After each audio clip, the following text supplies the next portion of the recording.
প্রথম ইলেকশন যদি আপনি করেন কনস্টিটিউয়েন্ট অ্যাসেম্বলির জন্য, যে সেখানে আমরা রিফর্মস বা কনস্টিটিউশন কিভাবে হবে এইটা নিশ্চিত করব, ঠিক করব আমরা, তাহলে তো আপনার এটা গভর্নেন্সের জন্য হচ্ছে না, ক্ষমতার জন্য হচ্ছে না, কনস্টিটিউয়েন্ট অ্যাসেম্বলি আপনি করছেন আসলে। এই জন্যই তো আমরা সবসময় বলেছি যে আপনি একটা রোড ম্যাপ দেন, যে প্রথমে এইটা করব, তারপরে এইটা করব। আপনি ব্যাখ্যা না দিয়ে আপনি আপনার অ্যাকাউন্টস এবং কিভাবে ইয়ে হয়েছে ওইটা দেন, তারপরে আমরা বুঝবো যে কি আছে, আপনার কি আছে না আছে, কোত্থেকে এইসব টাকা আসতেছে, কোত্থেকে আপনি এক্সটর্শন করছেন এইসব টাকা। এই জিনিসগুলি এখন এখন ওদের মধ্যেই তো অনেক ঝামেলা চলছে এইগুলি নিয়ে। তো আমার আপনি কিভাবে 8,000 আর 2টা ফ্লোর নিয়ে আপনি ওইখানে অফিস চালাচ্ছেন, অন্যরা পারে না কেন? অনেক কথা আছে এইগুলি নিয়ে। তো ওইটা তো, এই জিনিসটা তো will be seen by anti corruption যখন সময় আসবে। কিন্তু নির্বাচনের ব্যাপারে আমি আই ক্যান টেল ইউ, কোনো নির্বাচন হবে না ডিসেম্বরের মধ্যে, কোনো নির্বাচন হবে না জুনের মধ্যে, পসিবলই না নির্বাচন করা। কেন আমি সেটা বলে দিচ্ছি। এই যে সংস্কার কমিশন যে রিপোর্ট দিয়েছে, এই রিপোর্টে তারা বলেছে যে একটি বাইক্যামেরাল লেজিসলেচার, অর্থাৎ একটি উচ্চ কক্ষ হবে, সেখানে এতজন থাকবে। এইটাকে তারা বলেছে 300 জায়গায় 400 করার জন্য। এই যে ডিলিমিটেশনের যে প্রসেস আছে বা অন্য প্রসেসগুলি যেগুলি আছে, এইগুলি এক্সস্ট করতে সময় লাগবে।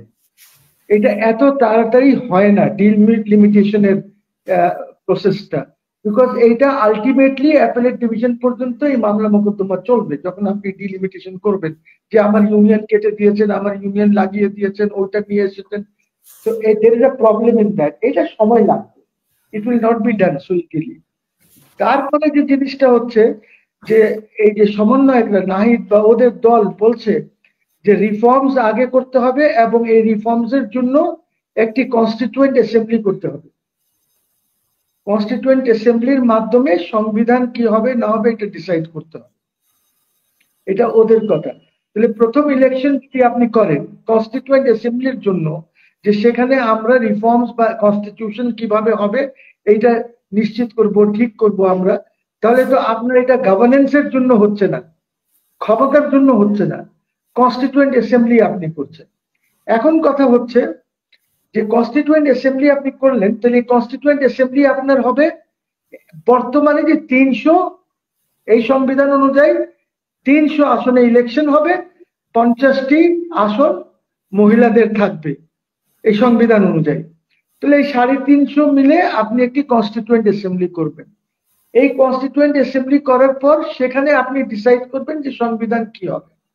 ধরেন যখন আপনি ডিসাইড করলেন যে সংবিধান এত 300 বা 400 বিশিষ্ট জাতীয় সংসদ হবে, 120 উপরের কক্ষটা হবে, তাহলে তখন এইগুলি কনস্টিটিউশন এপ্রুভ হওয়ার পর, আরো যে জিনিসগুলি আছে এপ্রুভ হওয়ার পর, তখন আপনি ইলেকশনে যাবেন ক্ষমতায় যাওয়ার জন্য। এটা গেল এক। সেকেন্ড হচ্ছে, আমরা যদি নেপালকে ফলো করি, নেপাল যখন কনস্টিটিউশন বানাতে যাচ্ছিল তখন তারা একটা কনস্টিটিউয়েন্ট অ্যাসেম্বলি করলো, এবং that constituent assembly also acted as a parliament, সেটা সংসদ হিসাবে কাজ করেছে। 5 বছর তারা বানাতে পারে নাই সংবিধান। তারপরে আবার তারা ইলেকশনে গেল, ইলেকশনে যাওয়ার পর যে নেক্সট অ্যাসেম্বলিটা আসলো, তারাও কনস্টিটিউয়েন্ট অ্যাসেম্বলি ছিল এবং তারা পার্লামেন্টও ছিল। এইখানে এসে তারা একটি সংবিধান রচনা করলো, যে সংবিধান নিয়ে ইন্ডিয়া অনেক হইচই করলো, অনেক ঝামেলা হলো নেপালের সাথে। তো you can either follow that example, অথবা আপনি যদি শুধুমাত্র কনস্টিটিউয়েন্ট অ্যাসেম্বলি করেন, তখন আপনার ইন্টারিম গভর্নমেন্ট তখনও ক্ষমতা হ্যান্ড ওভার করবে না। তার কারণ হচ্ছে কনস্টিটিউয়েন্ট অ্যাসেম্বলি যখন কনস্টিটিউশন করে নেবেন, তারপরে নতুন ইলেকশন করে তারপরে আপনি পাওয়ারে যাবেন। তো দিস প্রবলেমস আর দেয়ার। এটা এত না, সোজা না। জামাত চায় না ইলেকশন, এখন ছেলেরাও চায় না, যে কি নাগরিকরাও চায় না এখন এনসিপি চায় না, ওরা রিফর্মস চায়। ওরা তো মানে অলরেডি তারা তো প্রচারণা শুরু করেছে নিজেদের শোডাউন করছে বিভিন্ন এলাকায় এলাকায় গিয়ে। এই কিন্তু শোডাউন ইজ ডিফারেন্ট। আবার ওরা বলছে স্থানীয় নির্বাচনের কথা, স্থানীয় নির্বাচন আগে হবে, স্থানীয় নির্বাচনের কথা বলছে। তো অনেক কমপ্লিকেশনস আছে গণপরিষদের কথা বলছে। এখন নির্বাচনের এই জন্যই তো আমরা সবসময় বলেছি যে আপনি একটা রোড ম্যাপ দেন, যে প্রথমে এইটা করব, তারপরে এইটা করব, এরপরে আর এই জিনিসগুলি একসাথে করব। আপনি তো কিছু করেন নাই, you have not done anything. আপনি খালি নিজের তারিফ করলে তো হবে না। আপনি জনগণ রাষ্ট্রের জন্য কি করেছেন সেটা বলেন। রাষ্ট্র যেটা আছে জনগণের জন্য, যেটা জনগণ যেটা জানে যে আমার ল এন্ড অর্ডার নাই, জনগণ জানে যে আমার সিকিউরিটি নাই, জনগণ জানে যে রাত্রে ঘুমালে আমার বাসায় ডাকাতি হবে না। কি হবে? জনগণ জনগণ জনগণ জানে না যে আমি বাসে যখন এই ঈদে যাব ডাকাতি হবে না কি হবে না বাসে। সো আপনি এইটাকে ইনশিওর করতে হবে আপনাকে। And a server said that ঠিক আছে, উনি জিনিসপত্রের দাম আন্ডার কন্ট্রোল রেখেছেন, এই জিনিসগুলি এইটা ঠিক আছে, এইটা যে কোনো কারণেই হয়তো এই দামগুলি কম ছিল, but we will have to see এই 1 মাসের পরে এই দামগুলি কোন দাম কোথায় যায় কি হয়।